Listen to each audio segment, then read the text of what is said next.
करोड़ों भारतीयों की प्रार्थना और इसरो के विज्ञानियों की मेधा एवं उनके अथक प्रयासों से चंद्रयान-3 अंततः चांद पर पहुंच ही गया। इस महत्वाकांक्षी अभियान ने भारत के लोगों का सीना गर्व से चौड़ा कर दिया और पूरे देश में एक सुखद अनुभूति एवं ऊर्जा की लहर दौड़ा दी। इस महाअभियान के सफल होने से भारतवासियों के अंदर यह एक आत्मविश्वास जगा है कि अब हम किसी भी जटिल से जटिल कार्य को पूर्ण कर सकते हैं और विश्व में ऐसा कोई काम नहीं जो हम नहीं कर सकते। इसरो एक अरसे से सफलता की गाथा लिख रहा है। उसने अपने को विश्व भर में प्रतिष्ठित कर लिया है। सैटेलाइट भेजने में इसरो ने अपनी जो महारत हासिल की वह तो अपनी जगह ही है, लेकिन चांद के दक्षिणी ध्रुव पर लैंडर विक्रम की सॉफ्ट लैंडिंग कराकर उसने विश्व के सभी उन्नत देशों को कहीं पीछे छोड़ दिया। भारत ने वह कर दिखाया जो दुनिया का कोई देश नहीं कर सका। यही कारण है कि विश्व समुदाय अब भारत को और अधिक तेजी से उभरती हुई महाशक्ति के रूप में देख रहा है। इसरो ने अपने चंद्रयान-3 अभियान को न केवल बहुत कम कीमत में पूरा किया, बल्कि एक तरह से अपने बलबूते ही किया। इसी कारण दुनिया इसरो के साथ भारत का भी गुणगान कर रही है।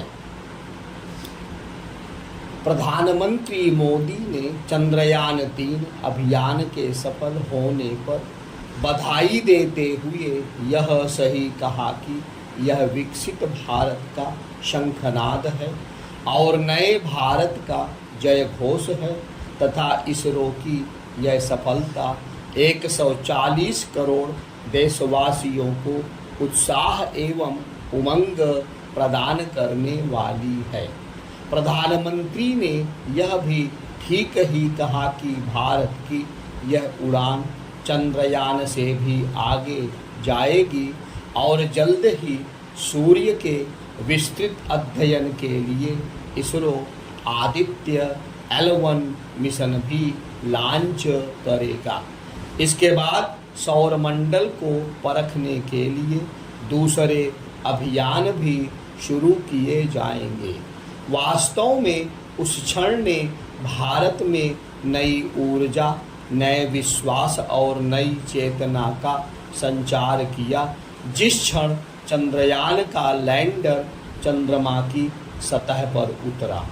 इसे प्रधानमंत्री ने यह कहकर अच्छे से रेखांकित किया कि जब हम अपनी आँखों के सामने इतिहास बनते हुए देखते हैं तो जीवन धन्य हो जाता है और ऐसी ऐतिहासिक घटनाएं जीवन में चिरंजीव चेतना बन जाती हैं।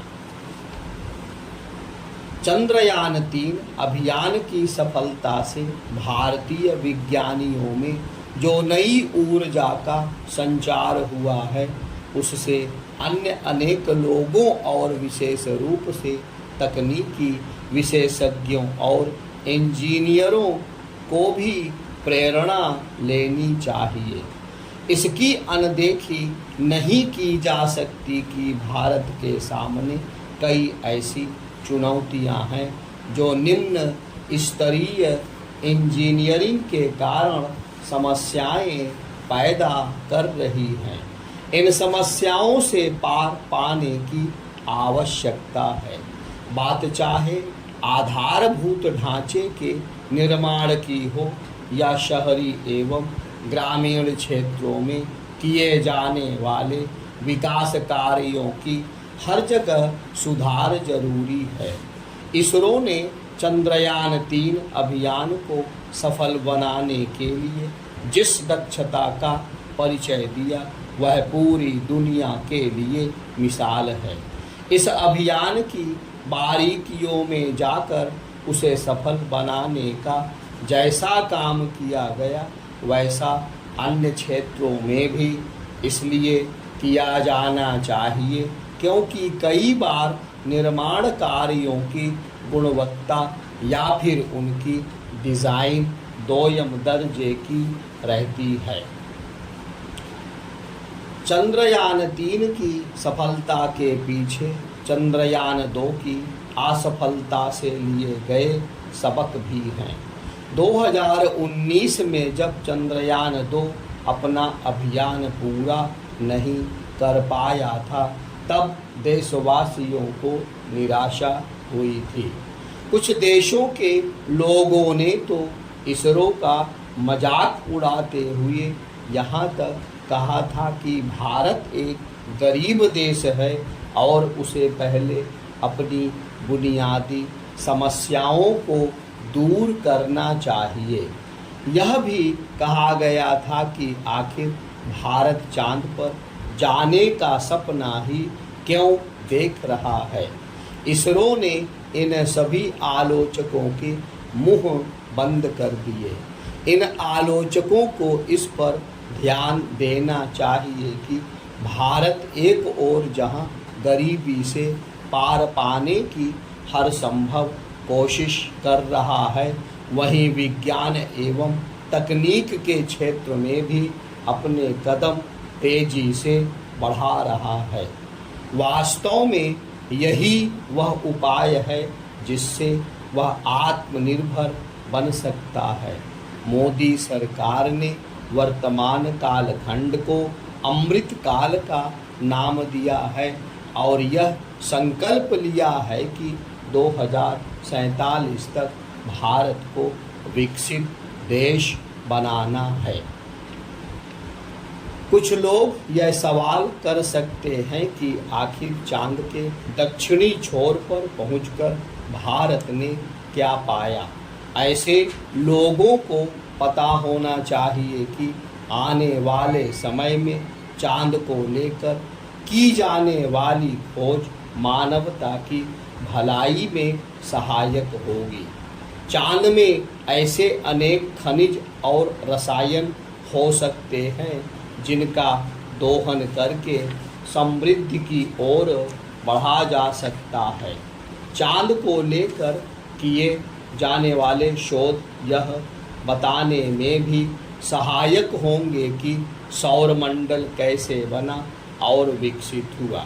इसके अतिरिक्त इसका भी आकलन हो सकता है कि वहाँ इंसानों को बसाया जा सकता है या नहीं। यही कारण रहा कि प्रधानमंत्री ने चंद्रयान की सफलता को समस्त मानवता की कामयाबी करार दिया।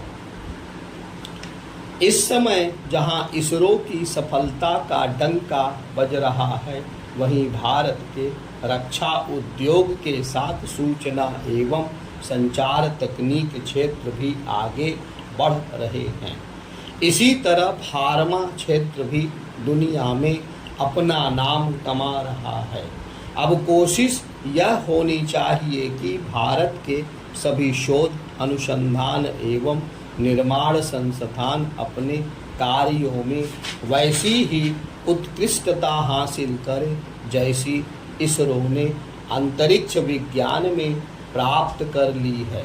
चूँकि कोई भी देश अपने संस्थानों के माध्यम से ही विकसित बनने के साथ ही समृद्धि हासिल करता है, इसलिए सरकार को विभिन्न संस्थाओं को उत्कृष्ट शोध एवं अनुसंधान के लिए प्रेरित करना चाहिए और उन्हें पर्याप्त संसाधन उपलब्ध कराने चाहिए।